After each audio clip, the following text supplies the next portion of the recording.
Olá, meus queridos, tudo bem? Então, hoje vamos falar um pouquinho sobre movimentos da Terra.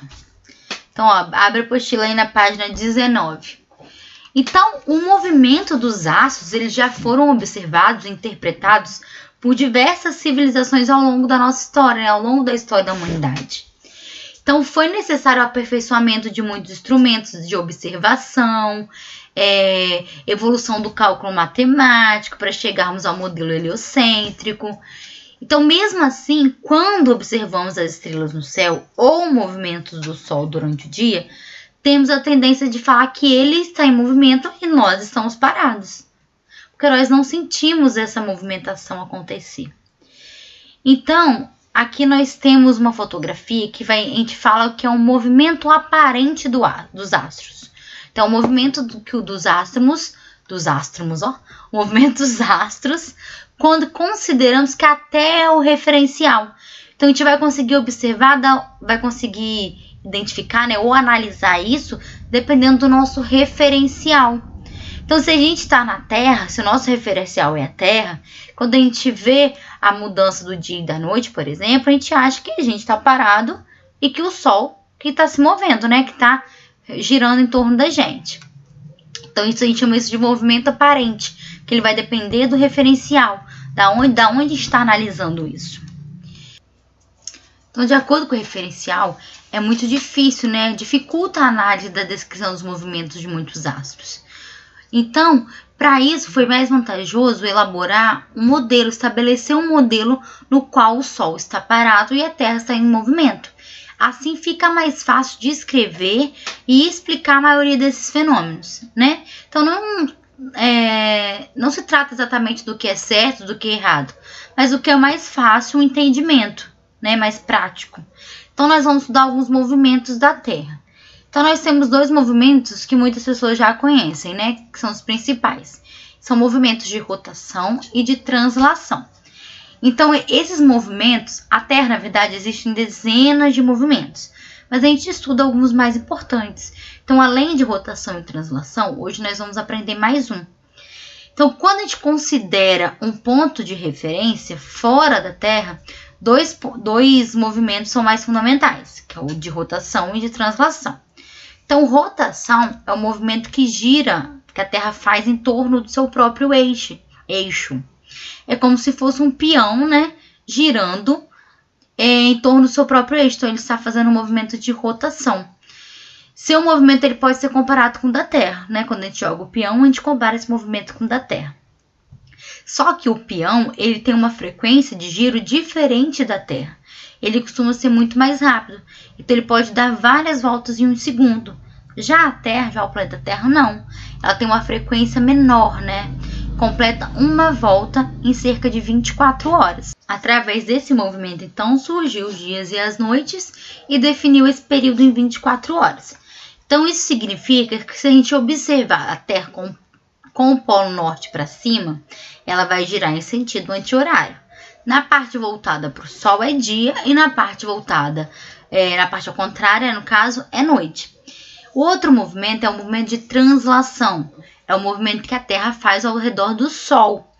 Então, isso quer dizer, é como se ela estivesse se deslocando de um lugar para o outro.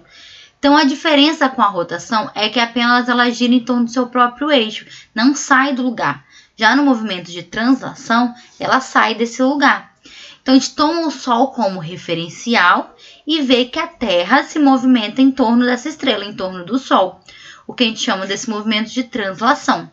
Então, esse movimento se repete a cada 365 dias e 6 horas, que a gente define um período de um ano. Então, para não ficar quebrado, a gente define, né, como se fosse 365 dias e tem um ano bissexto que fica com 366 dias. Então, a cada 3 anos acontece esse ano bissexto. Então, olha só, é o que nós temos aqui, ó.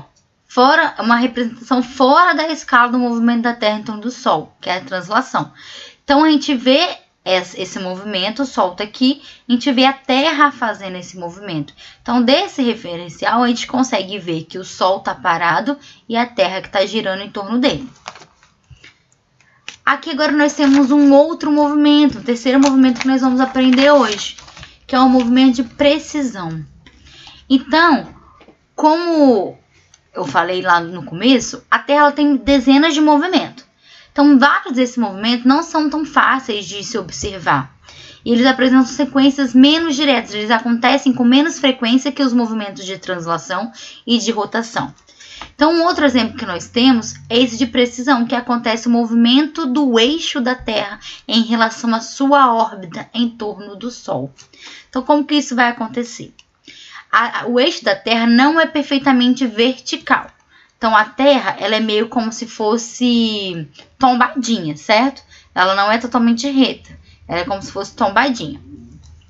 Então, ela faz um ângulo de mais ou menos 23,5 graus, ó. Tá vendo? Esse ângulo aqui, ó. Como se fosse isso aqui, ó. A junção.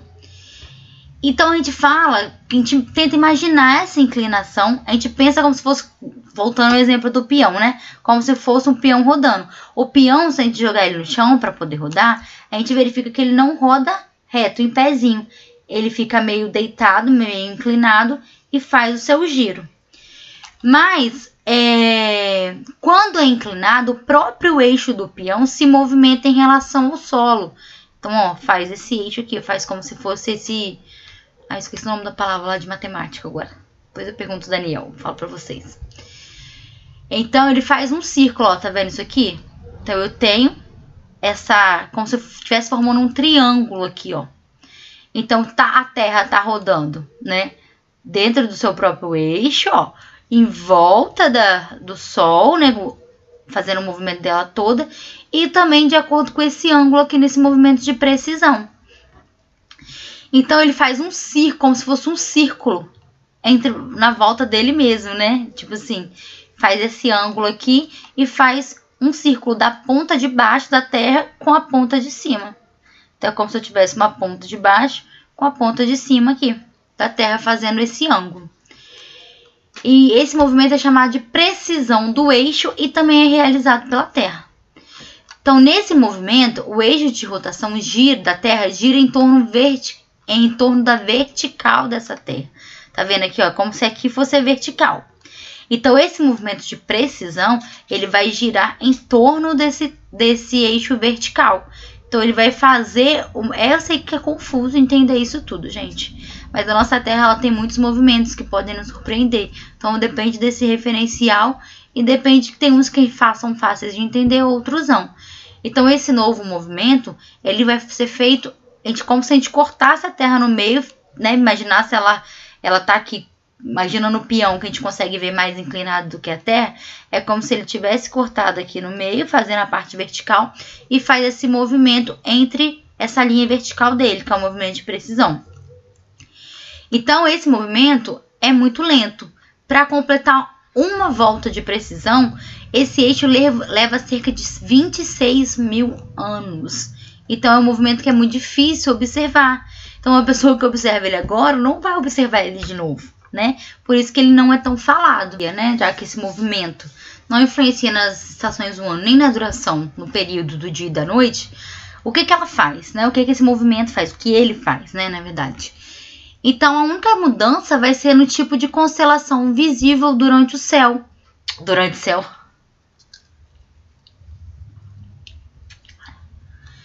Então, se esse movimento ele não faz diferença, não muda, né, a duração das estações, nem os períodos do dia e da noite, o que ele faz? Por que ele é importante? Por que ele foi observado? Então, o que acontece com esse movimento são as estrelas visíveis durante a noite no céu. Então, aqui no nosso hemisfério, atualmente, né, no hemisfério sul, a gente consegue observar a constelação de Órion, né, agora nesse período de dezembro até agora.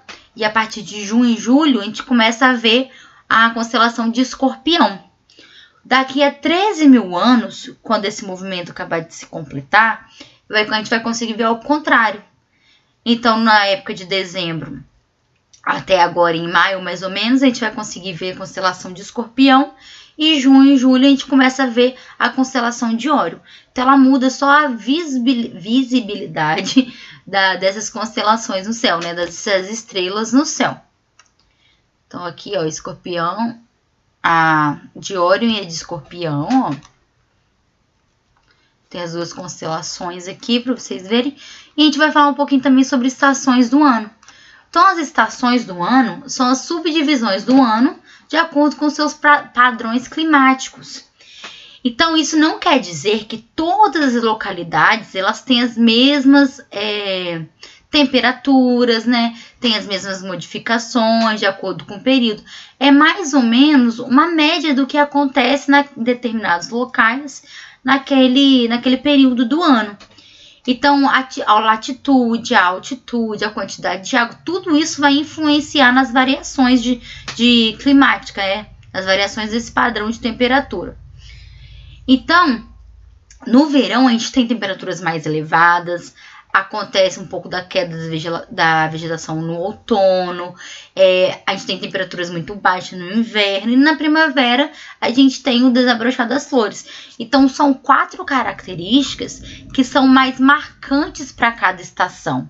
Então, nós temos aqui, ó, 4 estações.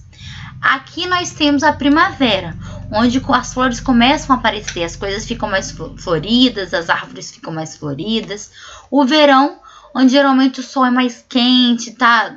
Aquele calor insuportável. Depois nós temos o outono, onde as folhas começam a cair, onde as plantas começam a se renovar, né? Cai as folhas para começar a crescer de novo na primavera. E no inverno, onde a temperatura é muito fria, tem lugares que chega a nevar. Então, assim, são características que a gente consegue marcar essas estações. Então, cada lugar, nosso país, né, nosso município, nosso país, a gente tem essas estações definidas, mas a gente sabe que nem sempre segue essa regra. Igual nós estamos, por exemplo, às vezes quando a gente está no outono, mas está fazendo muito frio, mas não quer dizer que foi uma coisa atípica que aconteceu naquele momento, então não quer dizer que a gente muda para o inverno automaticamente. Então, os meses, eles são divididos de acordo, mais ou menos, com uma média do que acontece todos os anos. E 2 fatores também provocam a existência das estações do ano, que são os diferentes hemisférios, né? Nós temos o hemisfério sul e o hemisfério norte, e o movimento de translação da Terra em torno do Sol, e por causa dessa inclinação da rotação do planeta. Então, a nossa Terra ela não é retinha, lembra? Ela é inclinada. Então, se não houvesse essa inclinação, os hemisférios seriam iluminados por igual, ó. Então, aqui, ó, imagina o raio de sol aqui. Então, essa parte todinha que seria iluminada de forma igual. Como tem essa inclinação, os polos, eles não são iluminados da mesma forma. Não chega a mesma quantidade de raios solares na mesma forma para eles, né? Na mesma quantidade. Então, o hemisfério, quando o eixo é inclinado, um dos hemisférios é mais iluminado pelo sol do que o outro. Como a gente está vendo aqui, ó. Esse aqui é mais iluminado, esse aqui é menos iluminado. Aqui nessa imagem, na página 23, nós temos 2 fenômenos marcantes, que a gente chama de equinócio e solstício. Então, o equinócio de março, ele vai indicar o início do outono no hemisfério sul e início da primavera no hemisfério norte. E o equinócio de setembro, ele indica o contrário, indica o início da primavera no hemisfério sul e o início do outono no hemisfério norte. Já o solstício, ele vai indicar em dezembro o início do inverno no hemisfério sul e início do verão no hemisfério norte. E quando chegar em junho, ele indica o contrário, que é o início do verão no hemisfério sul e o início do inverno no hemisfério norte.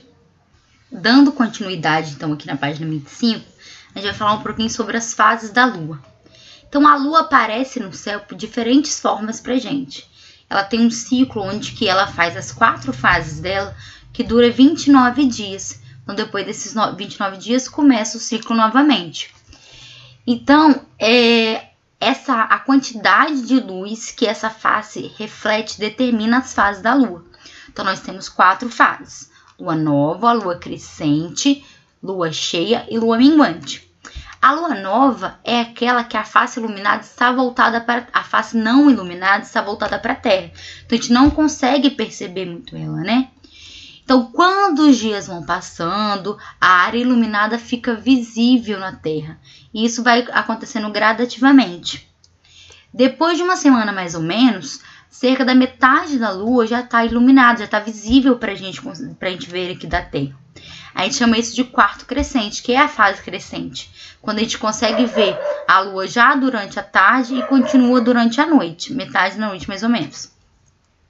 Depois de uns dias, vem a fase de lua cheia, que é o brilho durante todo o céu noturno. É quando ela está totalmente iluminada, né?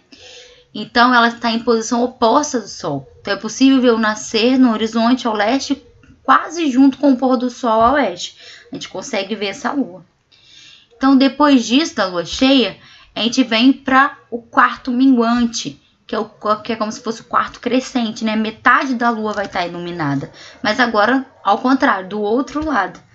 Então é como se ela estivesse decrescendo a luminosidade. Antes ela estava crescendo até formar a lua cheia, agora é como se ela estivesse decrescendo, até retornar de novo à fase nova.